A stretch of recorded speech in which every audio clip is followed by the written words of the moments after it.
Good morning friends. तो अब हम इस प्रॉब्लम को सॉल्व करेंगे। The following data were provided by accounting record of Rayan limited at year ended 31 March 2015। Income statement दे रखी है पूरी, और इसके साथ नीचे आप देखिए गौर से बैलेंस शीट भी दे रखी है, और फिर बैलेंस शीट के नीचे और इन्फॉर्मेशन दे रखी है। तो फ्रेंड्स, जब भी आपको क्वेश्चन में बैलेंस शीट दी हो तो आप अपना पूरा फोकस बैलेंस शीट पे रखें, इनकम स्टेटमेंट पे नहीं रखें। इनकम स्टेटमेंट से कोई चीज़ टैली करने की ज़रूरत नहीं है। आपको सिर्फ इनकम स्टेटमेंट से जो इनकी इंफॉर्मेशन है उन्हें यूज़ करना है, जैसे कि loss on sale of plant, profit on sale of investment, interest income, interest expenses, ये इन्फॉर्मेशन आपको यूज़ करनी है। डेप्रीसिएशन कितना है, ठीक है ना। जब भी आपको बैलेंस शीट मिल जाए तो फिर आप बैलेंस शीट पे पूरा फोकस रखें, मेरी रिकमेंडेशन है आपको, ठीक है। अब देखिए हम कैसे बैलेंस शीट को सामने रख के पूरे क्वेश्चन को करते हैं, ठीक है। देखिए, एसेट्स दे रखी हैं, plant minus accumulated depreciation, investment long term है, करंट एसेट्स में दे रखा है इन्वेंट्री, ये सब शेयर कैपिटल है। अब आप देखिए 2014 से 2015 इंक्रीज हो रही है। कई बच्चे कंफ्यूज करते हैं, यहाँ प्रीवियस ईयर समझते हैं और इसे करंट ईयर, उल्टा नहीं समझिएगा, ईयर देख लीजिएगा। रिजर्व एंड सरप्लस है, बॉन्ड है, करंट लाइबिलिटीज़ है। तो फ्रेंड, करंट एसेट्स और करंट लाइबिलिटीज़ तो हमारे एडजस्टमेंट हो जाते हैं ऑपरेटिंग एक्टिविटीज़ में, तो हमें चाहिए बाकी जो नॉन करंट आइटम्स हैं। चलिए शुरू करते हैं, एक फॉर्मेट बना लेते हैं, उसके बेसिस पर क्वेश्चन करते हैं, ठीक है। सो हम यहाँ पे लिखेंगे, कंपनी का नाम है हमारे पास, देखिए गौर से, कंपनी का नाम है रेयान लिमिटेड, ठीक है। चलिए, कोई भी कंपनी का नाम हो आप लिख सकते हैं उसमें।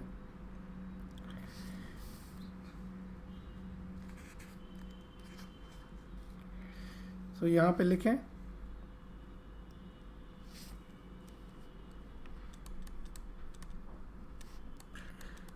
Ryan limited. अब लिखेंगे cash flow statement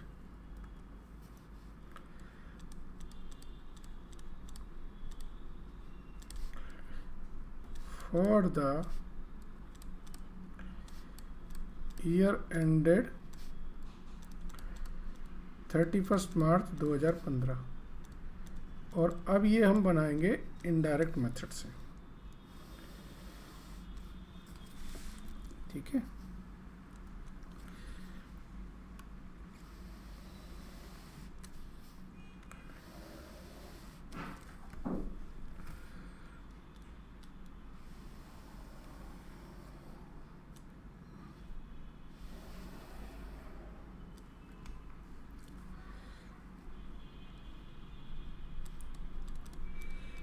cash flow from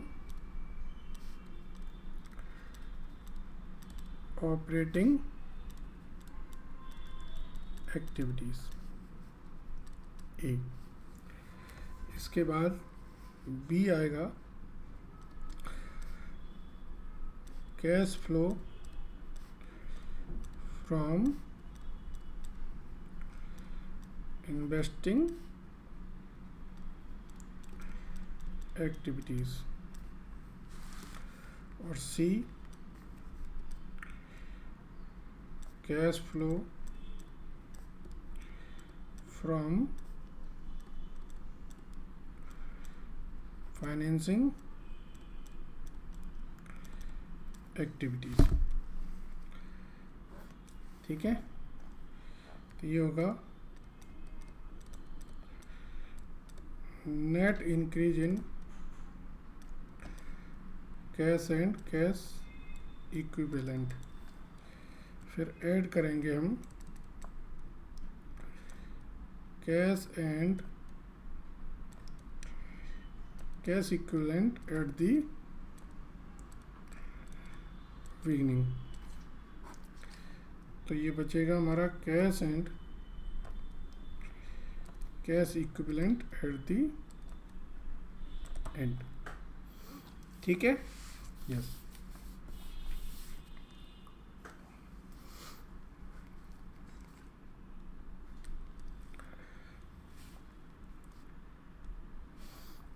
अब आप देखिए,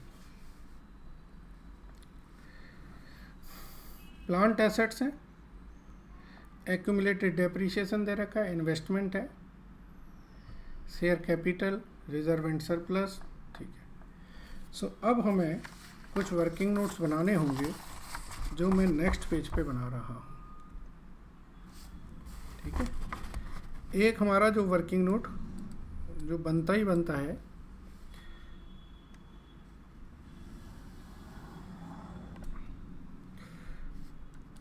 वो बनेगा हमारा P&L एडजस्टमेंट अकाउंट। ठीक है।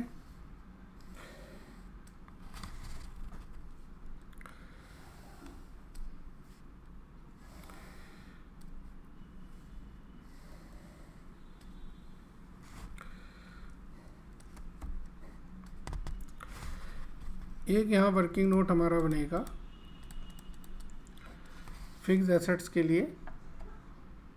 आपको ये पेज हाफ नहीं काटना है। मैं चूँकि प्रेजेंटेशन के लिए एक ही पेज पे मैक्सिमम आ जाए, इसलिए ये ऐसे बना देते हैं। आप प्रॉपर तरीके से बनाइएगा।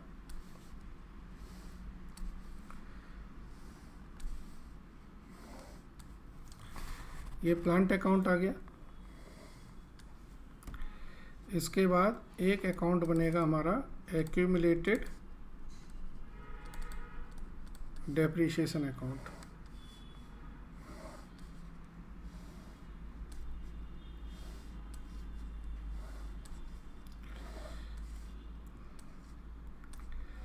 एक बनेगा हमारा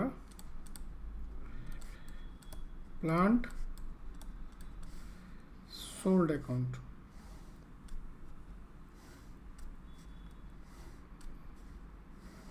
ठीक है। और बाकी जितनी इन्फॉर्मेशन क्वेश्चन में दी होंगी वो हम यूज करेंगे। सो प्लांट का जो ओपनिंग और क्लोजिंग है वो लिख दें। प्लांट का ओपनिंग बैलेंस है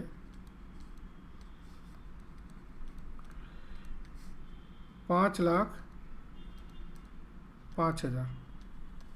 ठीक है। और प्लांट का क्लोजिंग बैलेंस है 7,15,000।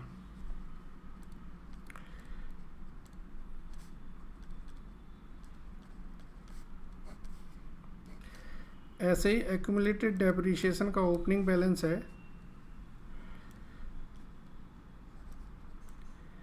68,000 और क्लोजिंग बैलेंस है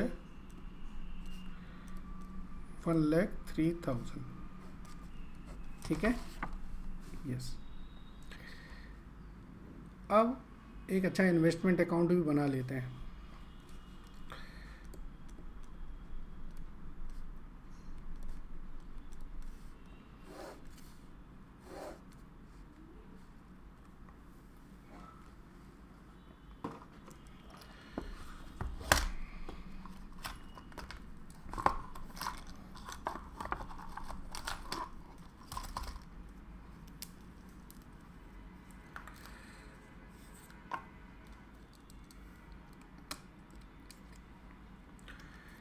इन्वेस्टमेंट अकाउंट बनाते हैं।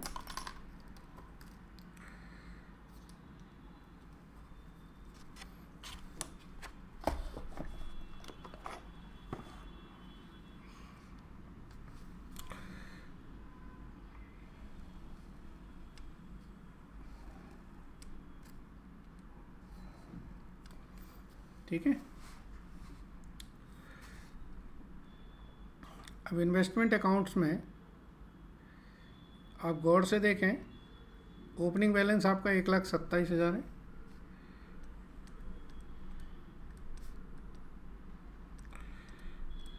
और क्लोजिंग बैलेंस आपका 1,15,000 है, ठीक है ना, ये क्लोजिंग है।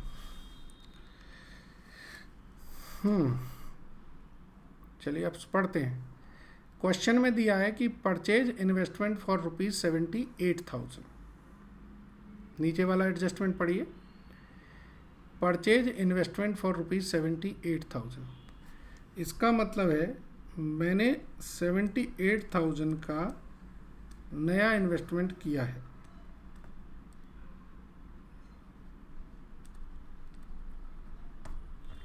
परचेज किया है, तो परचेज करेंगे तो वो कहाँ जाएगा हमारा,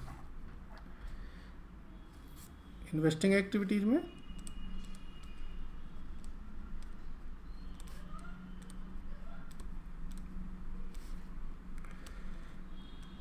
$78,000, ठीक है। एक एक एडजस्टमेंट पढ़ते जाइए बड़े प्यार से, कोई ऐसा टेंशन का काम नहीं है। अब क्वेश्चन में दिया है कि सोल्ड इन्वेस्टमेंट फॉर ₹1,02,000 फॉर, मतलब ज़्यादा में बेचा है, जबकि कॉस्ट उसकी कितनी है 90,000। तो अब आप पहले इसके इन्वेस्टमेंट अकाउंट में कर दें। सेल कितने में की हमने, 1,02,000 में। इसका मतलब क्या है, 12,000 हमारा का क्या हुआ, प्रॉफिट ऑन सेल हुआ, ठीक है ना। जो प्रॉफिट ऑन सेल हुआ है तो ये कहाँ जाएगा,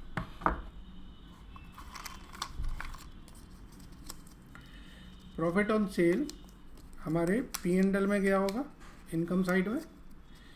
गौर से देख लो, आपको यहाँ से नहीं दिख रहा है तो आप अपने P&L में चले जाओ।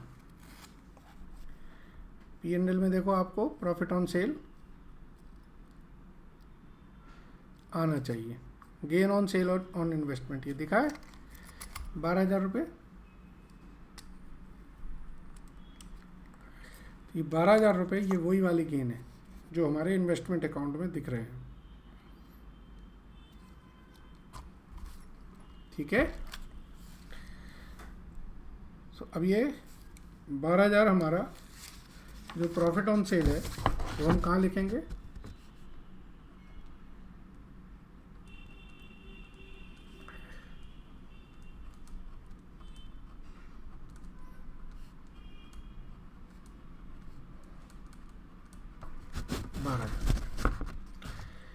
ठीक है।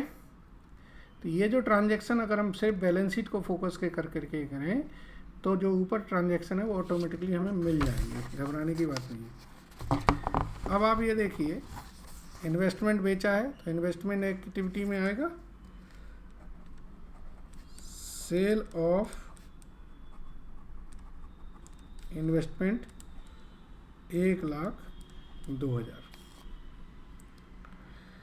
यस, अगला ट्रांजैक्शन पढ़ें, purchase plant assets for ₹1,20,000।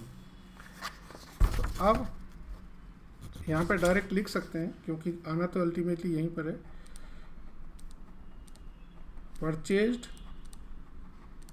Plant assets 1,20,000 की। अब ज़रा इनके इम्पैक्ट दे दो। प्लांट खरीदा है, यहाँ पर 1,20,000 का प्लांट आ जाएगा, ठीक है ना। प्लांट 1,20,000 का आ जाएगा। आगे बढ़ें, क्या लिखा है क्वेश्चन में, sold plant assets cost ₹10,000, accumulated debt ₹2,000 for 5,000। मतलब 10,000 की कॉस्ट है और उस 10,000 की कॉस्ट में 2,000 का डेप है, ठीक है। तो अब ये चीज़ आपको मैंने जब कंसेप्ट पढ़ाया था तब बताया था। यहाँ पर हम प्लांट सोल्ड अकाउंट में क्या ले जाएंगे, जो एसेट्स हमने बेची है उसकी कॉस्ट, और यहाँ प्लांट सोल्ड अकाउंट में इसमें से निकाल ले जाएंगे उस एसेट्स पे जितना अभी तक डेप लगा हुआ है।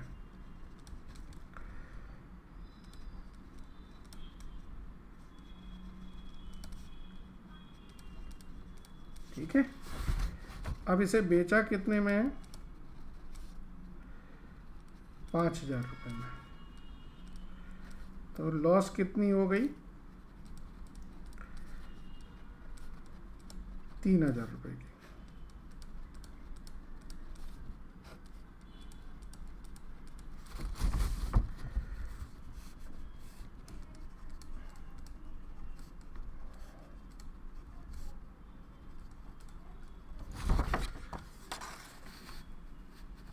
ठीक है, सो सेल ऑफ प्लांट 5,000। ये नीचे तो 3 ट्रांजैक्शन है, 4 ट्रांजैक्शन, इनका जो हमने ट्रीटमेंट किया वो क्लियर है? कोई कन्फ्यूजन? कोई कन्फ्यूजन नहीं। अगला पढ़िए। Issued ₹1 lakh of bond of face value in exchange of plant assets. हमने प्लांट खरीदी और उसके बदले में हमने बॉन्ड दे दिए।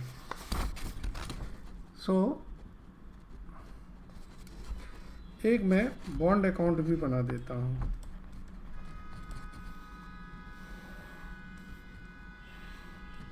छोटा सा,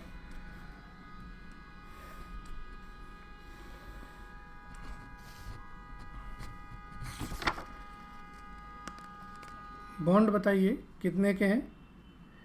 बॉन्ड पहले हमारे 2,45,000 के थे और अब हैं 295 के। ओपनिंग बैलेंस है हमारा 245, क्लोजिंग बैलेंस है 295। ठीक है, इसके बाद आपने जो बॉन्ड दिए हैं तो उसकी एंट्री क्या होगी? Plant account debit to bond.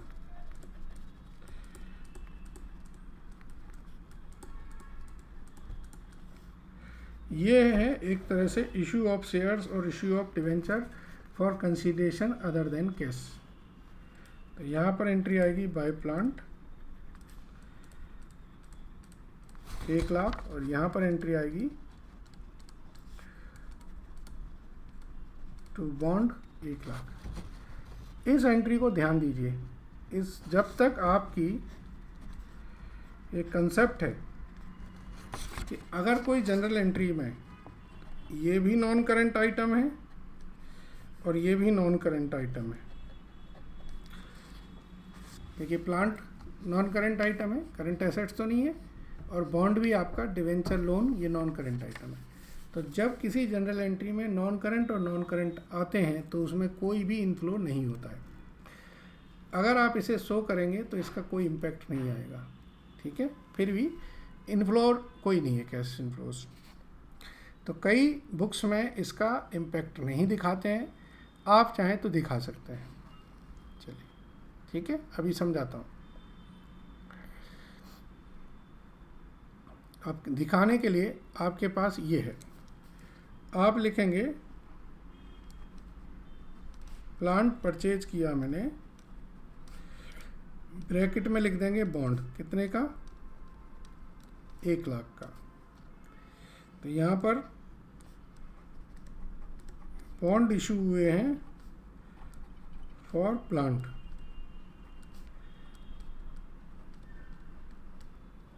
ठीक है, कई बुक्स में इस ट्रांजैक्शन को कैश फ्लो से हटा दिया जाता है क्योंकि ये कंसीडरेशन अदर देन कैश वाला ट्रांजैक्शन है। चलिए आगे पढ़े, क्या लिखा है? Repaid ₹50,000 of bond at face value at maturity, यानी कि 50,000 के बॉन्ड हमने रिपे कर दिए। तो 50,000 के बॉन्ड रिपे करेंगे तो बॉन्ड अकाउंट में रिपे करेंगे हम 50,000 के।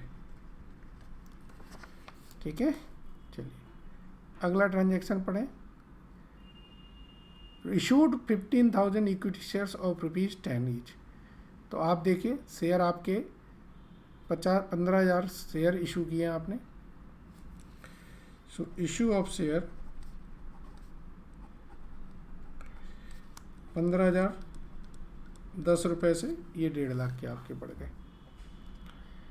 और बताइए क्या है। Paid cash dividend ₹8,000। आपने कैश डिविडेंड पे किया है 8,000 का। ये हमारा कैश डिविडेंड पेड 8,000। ठीक है, और जब ये 8,000 आया है तो ये हमारा इसका दूसरा इम्पैक्ट भी जाएगा, अभी दिखाते हैं। चलिए,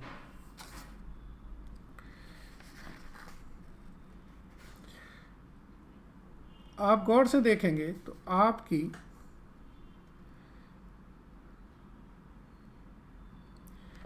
जो कैलकुलेशंस हैं सारे एडजस्टमेंट हमने कर दिए।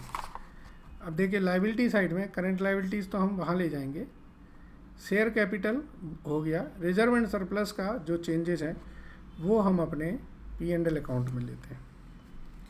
तो यहाँ पर ओपनिंग बैलेंस लें आप रिजर्व एंड सरप्लस का 1,30,000 और यहाँ पे क्लोजिंग बैलेंस लें 1,40,000। ठीक है, चलिए अब इसको बैलेंस करें ज़रा। ये कितना हो रहा है 7,25,000, 7,25,000। ये बैलेंस है 1,05,000, 1,05,000। तो ये बैलेंस क्या निकला,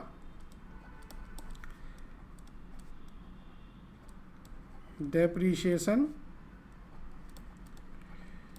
जो प्रोवाइड किया हमने इस साल। तो डेप्रीशिएशन हमारा जो है वो यहाँ आ जाएगा। ठीक है, प्लांट अकाउंट हमारा हो गया। इन्वेस्टमेंट अकाउंट में देखें ज़रा, इस तरफ का टोटल आ रहा है हमारा 2,17,000 और इस तरफ का भी टोटल 2,17,000। ठीक है, ये हमारा मैच कर ही रहा है। चलिए, आपने ये सारी इन्फॉर्मेशन को यूज़ कर लिया है। अब थोड़ी P&L में से इन्फॉर्मेशन ले लें। देखिए फ्रेंड्स, ये जो डेप्रीशिएशन की इन्फॉर्मेशन है ये हमें मिल गई है, तो हमें लेने की ज़रूरत नहीं है। लॉस ऑन सेल और ये दोनों इन्फॉर्मेशन हम ऑलरेडी ले चुके हैं, इसको लेने की ज़रूरत नहीं है। अब हमें सिर्फ जो दो इन्फॉर्मेशन लेनी वो है इंटरेस्ट एक्सपेंसेस और इंटरेस्ट इनकम। ठीक है, चलिए, तो इंटरेस्ट इनकम जो हमारी है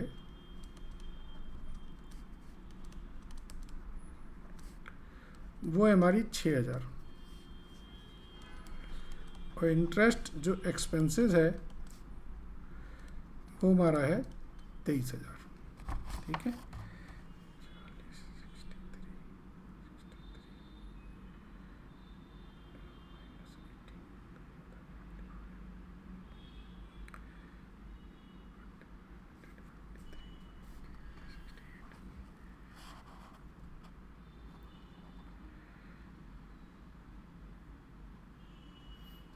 चलिए अब हमें इनकम टैक्स भी दे रखा है। कितना इनकम टैक्स का provision 7,000। So provision for income tax 7,000।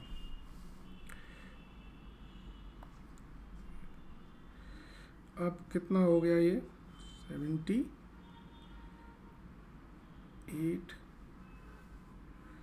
Okay,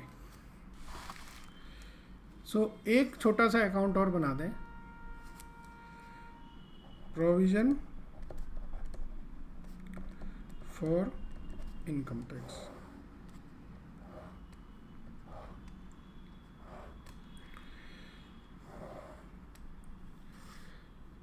question में देखिए इनकम टैक्स के नाम से इनकम टैक्स पेबल दिया हुआ है, लायबिलिटी साइड में दे रखा है 3000 और 5000। ओपनिंग बैलेंस हमारा है 5000, क्लोजिंग बैलेंस है 3000।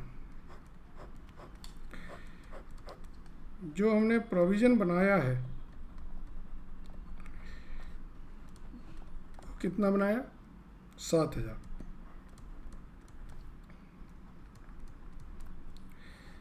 तो ये जो बैलेंसिंग फिगर आएगी ये क्या कहलाएगी, हमारी टैक्स जो हमने पे किया है। ठीक है, yes. So friends, tax paid हमारा पता है कहाँ आता है, ऑपरेटिंग एक्टिविटीज़ में। अब हमारा सिर्फ जो हमने क्वेश्चन में लिखा था ना, ये डेप्रीशिएशन डिविडेंड वाला, एक तरफ से सारे लाइन आइटम देख लो। हमने लिखा था पेड कैश डिविडेंड, तो कैश डिविडेंड हम पे करेंगे तो प्रॉफिट में से ही निकालेंगे।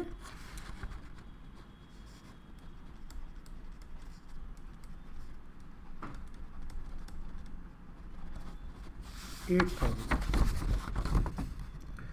चलिए टोटल करें तो ये हो गया 40 और 30 70। तो ये इस तरफ का टोटल है 2,18,000। 2,18,000। सो ये बैलेंसिंग फिगर आ रही है 68,000 और ये कहलाती है हमारी कैश फ्रॉम ऑपरेशन। जो हमने ऑपरेशन से जनरेट किया कैश वो है। ठीक है फ्रेंड्स, चलिए इसको यहाँ पे लिखें, कैश जनरेटेड फ्रॉम ऑपरेशन 68,000। अब हमारे जो करंट एसेट्स के ट्रीटमेंट है उन्हें कर दें। करंट एसेट्स में हमारी इन्वेंट्री इंक्रीज हो रही है, ऐड करते हैं हम कब, जब करंट एसेट्स डिक्रीज हो रही हो और करंट लायबिलिटीज इंक्रीज हो रही हो, और लेस करते हैं जब करंट एसेट्स इंक्रीज होती हैं और करंट लायबिलिटीज डिक्रीज होती हैं। तो इन्वेंट्री हमारी इंक्रीज हो रही है कितने से, 34,000 से। और बताएं, अकाउंट रिसीवेबल हमारे डिक्रीज हो रहे हैं 8,000 से।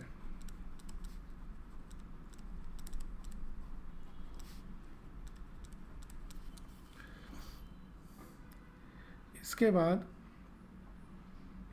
कैश हमारा कैश एंड कैश इक्विवेलेंट में आएगा। प्रीपेड एक्सपेंसेस हमारे कम हो रहे हैं 4,000 से।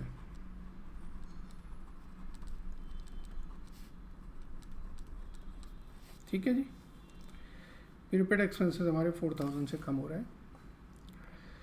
लायबिलिटीज में आ जाए तो अकाउंट पेबल में हमारे 7,000 से अकाउंट पेबल बढ़ रहे हैं और एक्रूड लायबिलिटीज हमारी 3,000 से बढ़ रही हैं। सो अकाउंट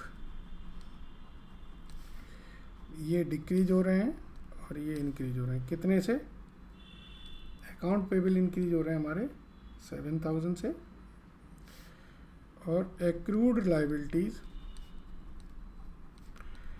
इंक्रीज हो रही हैं हमारी 3,000 से। चलिए एक काम करते हैं, इसको बाहर लिख लेते हैं। इसका टोटल आएगा 8 और 4 22। तो ये 22 प्लस करेंगे और इसका 34 माइनस करेंगे तो ये बैलेंस आएगा। 12 कम करेंगे तो ये 56,000। यह है cash flow from operating activities. इसमें से हम माइनस करेंगे इनकम टैक्स पेड, कितना 9,000, तो 45,000 ये हमारा आया net cash flow from operating activities. ठीक है, अब देख लीजिए आपका जो P&L है मैंने उसको बिल्कुल भी यूज़ नहीं किया है, सिर्फ उसकी इंफॉर्मेशन यूज़ करी है। यस सुनो, यस।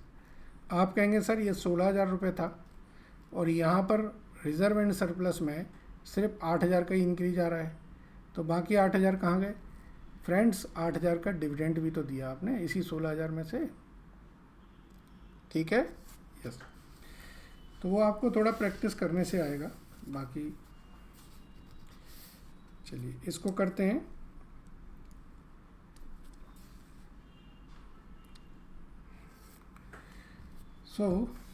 अब इसमें देखिए आपका 1,07,000 तो प्लस है और 2,98,000 माइनस है।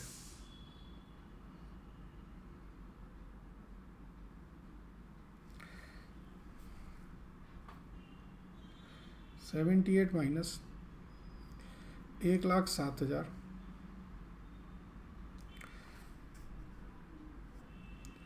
अच्छा इंटरेस्ट रिसीव्ड नहीं लिखा ना हम लोगों ने। यस, यहाँ पे जो इंटरेस्ट एक्सपेंसेस थे 23,000 के वो भी नहीं लिखे, और यहाँ पर 6,000 रुपये का इंटरेस्ट इनकम। अब आप इसे करेंगे तो ये आएगा माइनस का 1,85,000, तो ये लिखेंगे net cash used in investing activities. इसको करेंगे तो ये आएगा 2 लाख और इसमें से आएगा 2 lakh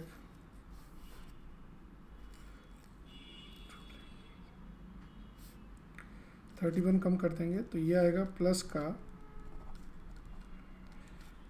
1,69,000 net cash flow from financing activities. ठीक है, इन सब का टोटल करेंगे तो 45 और 2 तो ये आ जाएगा हमारा 214, तो ये 31,000 ये नेट कैश इंक्रीज आएगा।